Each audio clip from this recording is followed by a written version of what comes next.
ఈ పొడి తినడం వల్ల కంటి సమస్యలు రాకుండా ఉంటాయండి. జుట్టు కూడా రాళ్ళు. ఈ పొడి చాలా మంచిది ఆరోగ్యానికి. మీ పిల్లలకు కూడా అలవాటు చేయండి. అన్నం అంతా అక్కర్లేదు, 2 ముద్దల వరకు తింటే నెయ్యి కానీ ఆయిల్ కానీ వేసుకొని తినొచ్చు. లేకపోయినా వేడి అన్నంలో 2 ముద్దలు ఈ పొడి ఉట్టిదే కలుపుకొని తినొచ్చండి. ఈ పొడి చాలా టేస్ట్గా ఉంటుంది. చింతపండు అది చిన్న పులుపు కూడా అనిపిస్తుంది, వేసుకొని తినొచ్చు. పిల్లలు ఈ బయట ఫుడ్ బాగా అలవాటు అయిపోయింది, అది మానిపించి ఇలాంటి నువ్వుల పొడిని కరివేపాకు పొడిని అలవాటు చేయండి. ఆరోగ్యం బాగుంటుంది. ఇప్పుడు చిన్నపిల్లలు కూడా ఆరోగ్యం బాగోట్లేదు, పెద్దోళ్ళే నేర్పించాలి. వాళ్ళకి చిన్నపిల్లలు తెలియదు కదా, మనమే చెప్పి చెయ్యాలి. ఇలాంటి పొళ్ళన్నీ చేసి పెట్టండి, ఆరోగ్యంగా ఉంటారు పిల్లలు కూడా. చిన్నప్పటి నుంచి అలవాటు చేస్తే చాలా మంచిది.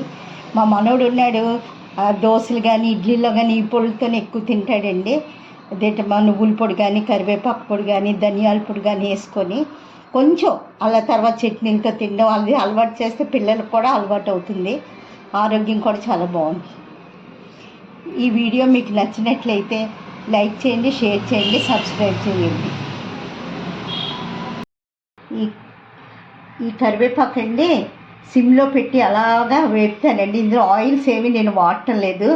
అలా వేగాక కరకరలాడుతూ పొడిలాగా అయిపోవాలి, అంతవరకు మనం ఈ కరివేపాకు వేపుకోవాలండి. ఇక పొయ్యి మీద పెడుతున్నాను ఇక్కడ. ఇది సిమ్లోని అంతలోకి నేను ఇవన్నీ లైట్గా వేపుకుంటానండి.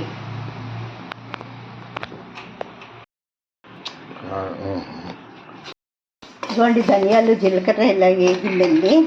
వేగినప్పుడు ఇందులోనే నేను ఎండుమిరపకాయలు వేస్తున్నానండి. ఇవి కూడా కొంచెం బాగా వేగాక చల్లారాక మిక్సీలోని ఇవన్నీ కలిపి గ్రైండ్ చేసుకోవాలండి. పొడి కొంచెం బరగ్గా చేసుకోవాలండి, మరీ మెత్తగా చేసుకోకూడదు. కానీ కరివేపాకు మనకి ఆగడానికి చాలా టైం పడుతుంది. సిమ్లోనే పెట్టి ఆపాలండి, లేకపోతే ఆఫ్ మాడిపోతుంది.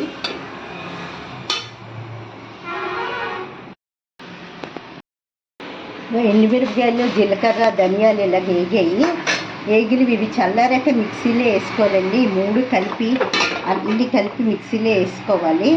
మనం చల్లారని వరకు ఉండాలండి. ఇక కరివేపాకు ఇలా వేపుతున్నానండి. సిమ్లో పెట్టే కరకరలాడుతున్నారు అయితే పొడి బాగా వస్తుంది, నిలువ ఉంటుంది. తడి లేకుండా చేసుకుంటే ఈ పొడి ఎన్ని రోజులైనా నిలువ ఉంటుంది. వెల్లుల్లిపాయలు ఎండుమిరపకాయలు ధనియాలు జీలకర్ర వేసి గ్రైండ్ చేసుకుంటే ఇది కొంచెం ముద్దుగా వచ్చిందండి. ఇది ఉట్టి పొడి అనమాట. ఈ పొడికి గ్రైండ్ చేశాను.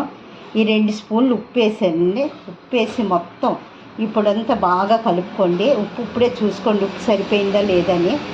ఈ పొడి చాలా మంచిదండి, కంటికి జుట్టు రాలకుండా కంటి సమస్యలు కూడా లేకుండా ఉంటాయి, జుట్టు కూడా రాలకుండా ఉంటుంది. పిల్లలకు బాగా అలవాటు చేయండి.